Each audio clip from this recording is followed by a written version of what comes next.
So let's do the first question pertaining to this formula. First question है integration of dx by 9 minus under root of 9 minus 25x square. Virendra बताओ कैसे करेंगे इसे? इसका common है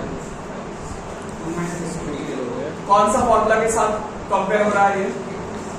So whenever it is of the form, पहले हम लोग देखेंगे कौन सा फॉर्मूला के साथ कंपेयर हो रहा है. कौन सा फॉर्मूला के साथ कंपेयर हो रहा है ये बताओ. देखो फर्स्ट चीज अंडर रूट रहना पड़ेगा. यहाँ पर पहला 3 में अंडर रूट नहीं है.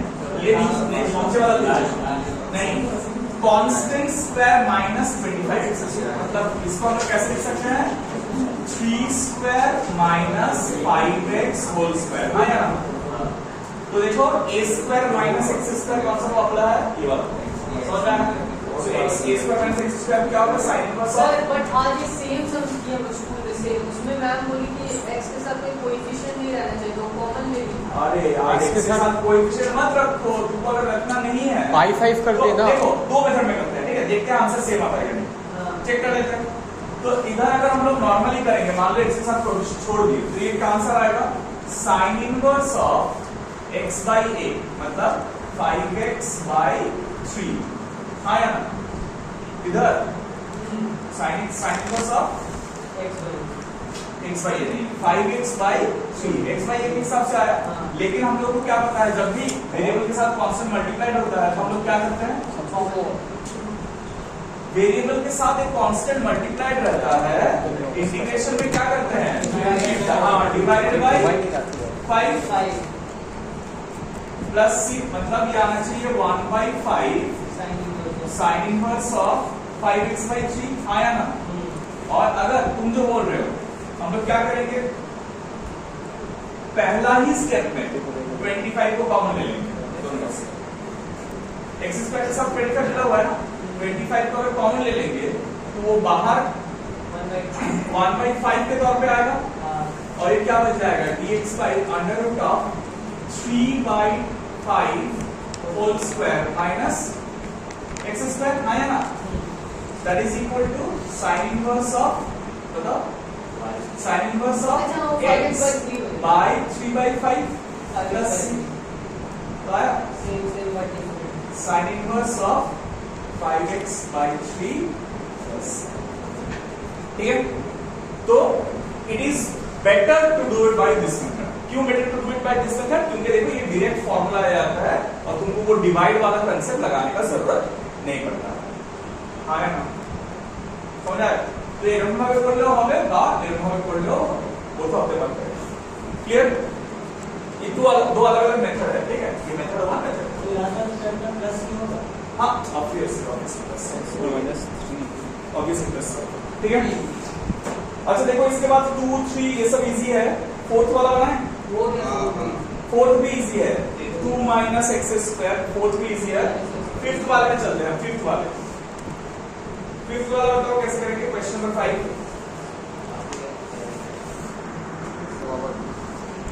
अच्छा तो डबल सब्स्टिट्यूशन করেছি আমি কিন্তু. ये वाला समझो.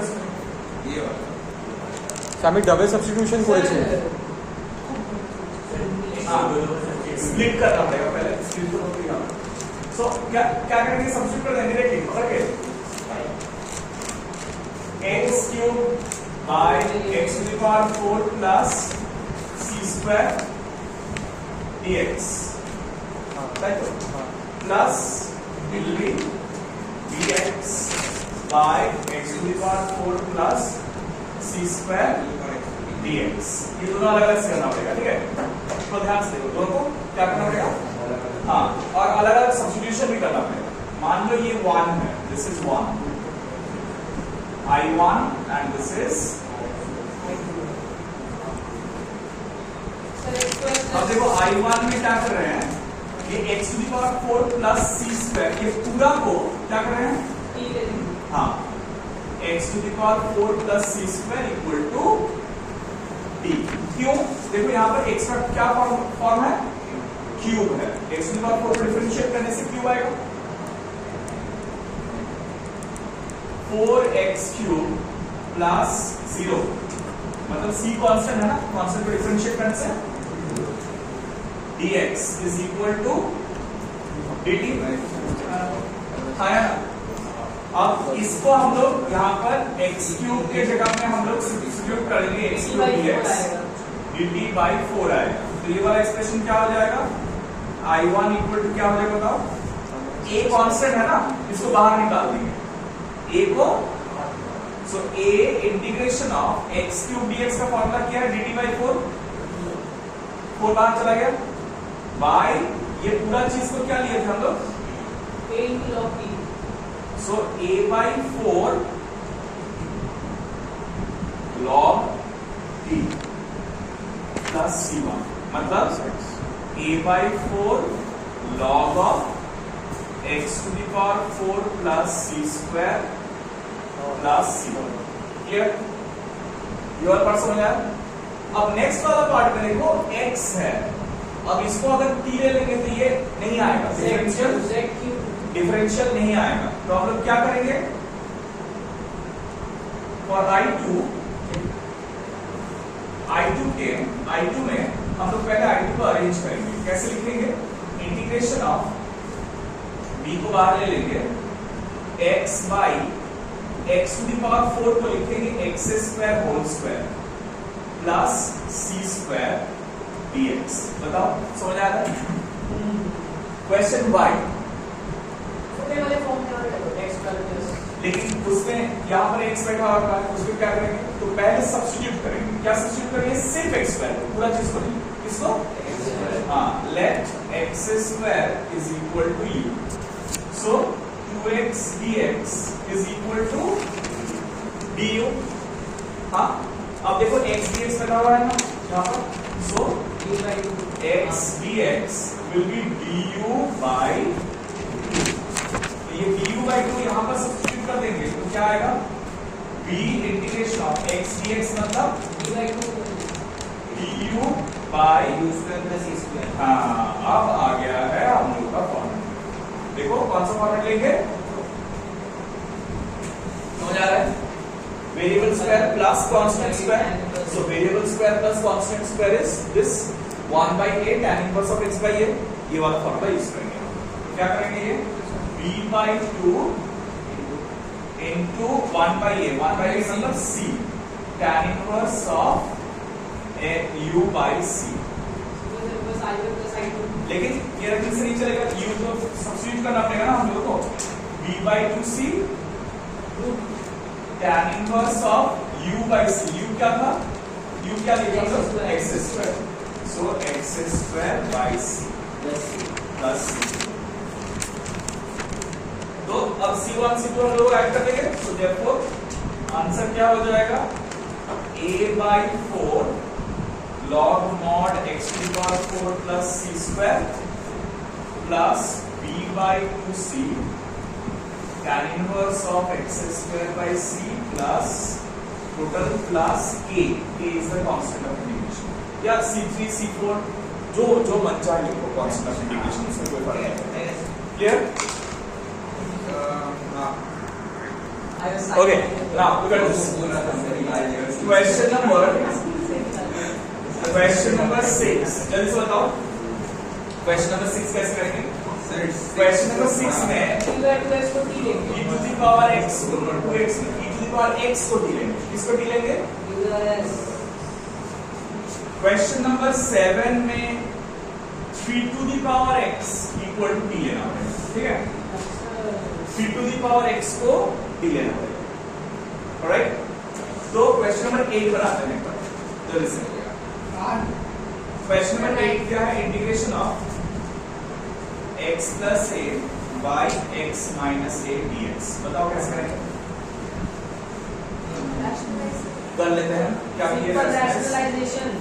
ऊपर और नीचे x माइनस a से मल्टीप्लाई कर रहे हैं, हाँ आया ना, या x प्लस a से, तो x प्लस a से मल्टीप्लाई कर, हाँ x प्लस a। अच्छा, तो ऊपर आ जाएगा x plus a by under root of x square minus बस। अब स्प्लिट कर देंगे तो हो जाएगा, स्प्लिट कर देंगे तो क्या होगा, एक में x dx by under root of x square minus a square आएगा, और दूसरे में a कांस्टेंट है बाहर चला जाएगा, integration of dx by x square minus a square। देखो ये तो डायरेक्टली फार्मूला में है, नहीं x by a नहीं। देखो ये वाला पार्ट डायरेक्ट फार्मूला में है, डायरेक्ट फार्मूला पुट करेंगे, लेकिन ये वाले में नहीं चलेगा, डायरेक्ट फार्मूला नहीं चलेगा। ये वाले में डायरेक्ट फार्मूला नहीं चलेगा। क्या करना पड़ेगा इसमें? x square minus a square को t स्क्वायर, हाँ कुछ भी सब्स्टिट्यूट करो, ठीक है। So let x square minus a square equal to t square. Substitute करने से क्या हो जाएगा? 2x dx equal to 2t dt। So x dx equal to t dt हो जाएगा बाय ये वाला देखो root over of t square हो जाएगा। Root over of t square मतलब t कैंसल्स और प्लस ये वाला पोर्शन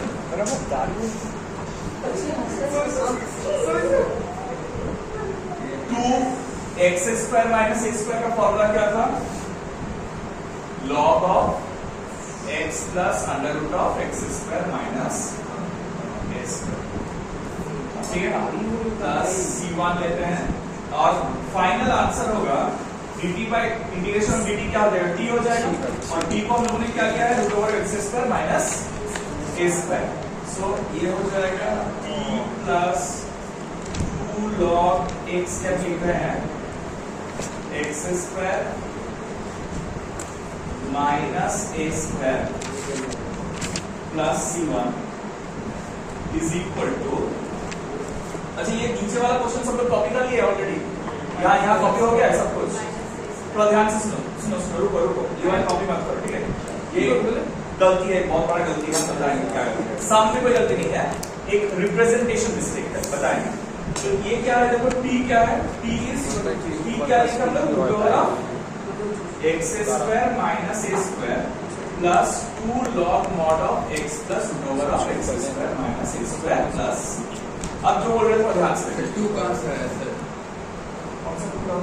2 log a log ये a होगा सर, a होगा ये a होगा सर, हाँ। अब जो बोल रहे हैं मिस्टेक क्या है? Representational mistake. ये जो मैंने लिया है ना, let x square minus a square equal to t square, root over है ना, ये अब ऐसे एक पार्ट ऑफ इंटीग्रेशन में ये लेंगे, दूसरा पार्ट ऑफ इंटीग्रेशन में दूसरा लेंगे, ऐसा नहीं लेंगे, नहीं कर सकते, ये रॉन्ग है। सो क्या करना पड़ेगा? यहाँ पर ये वाला स्टेप में इनको सेपरेट आउट कर लेना पड़ेगा। इसको मार्क करना पड़ेगा एज I1, इसको मार्क करना पड़ेगा एज I2, उसको अलग अलग करके कर लेना पड़ेगा, फिर यहाँ पर जोड़ना पड़ेगा, ठीक है। सो यहाँ पर लिखना पड़ेगा therefore I1 equal to this, हो गया। I1 इक्वल टू दिस, ये नहीं लिखेंगे, यहाँ पर नहीं लिखेंगे, ये वाला पार्ट यहाँ पर नहीं लिखेंगे, सिर्फ क्या लिखेंगे? Let I1, therefore I1 equal to this, तो ये कंप्लीट कर लेंगे t plus c1 which is t is equal to क्या लिखे है? Root over of x square minus a square plus c1। हो गया ये वाला पार्ट, ये वाला पार्ट हो गया। और I2 को अलग से करेंगे, therefore I2 is equal to a, इसमें देखो फॉर्मूला आ जाएगा directly x square minus a square का log of x plus under root of x square minus a square plus c2। इसके बाद लिखेंगे therefore टोटल आंसर मतलब I is equal to I1 plus I2।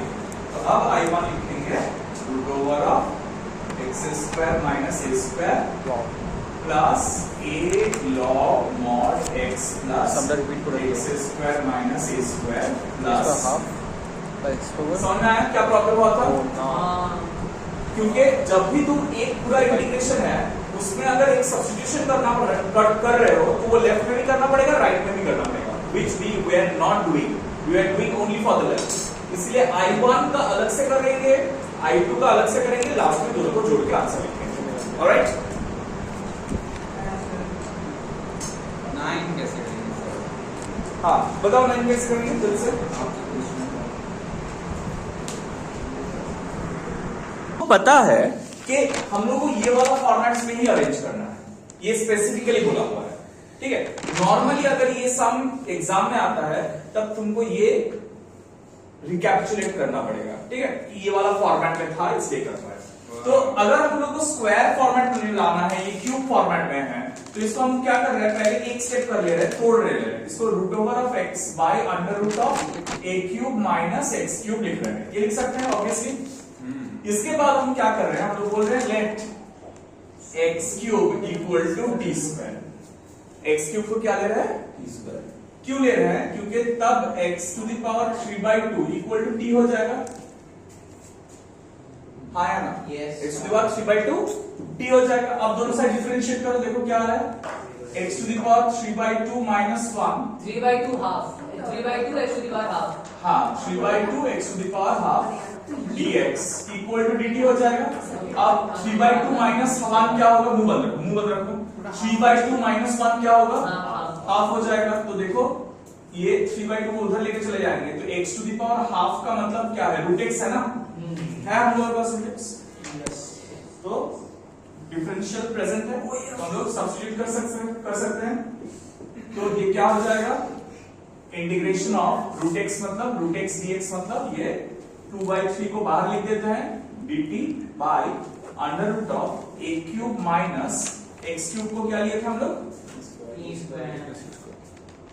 अब तुम बोलोगे सर इधर भी एक स्क्वायर होना चाहिए कि बाकी सारा स्क्वायर है, एक स्क्वायर है और ये क्यूब है, तो कर दो सिंपली क्या है, हां 3/2 को होल स्क्वायर कर दो।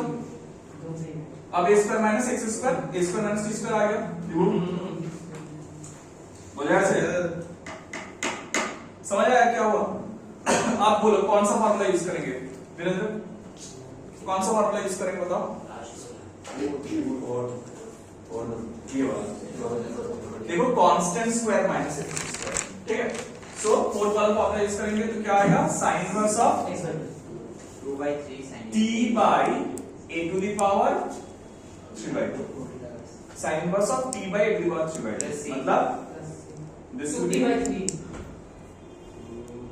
साइन इनवर्स ऑफ t का वैल्यू क्या है, x to the power 3/2, x to the power 3/2 by a to the power 3/2 plus কি রাইট হাফ সুন্দর জিনিস is that clear, yes sir। समझ आया क्या बोला। अच्छा सुनो, हम लोग बहुत सारा सम किए हैं ये वाला फॉर्मेट का।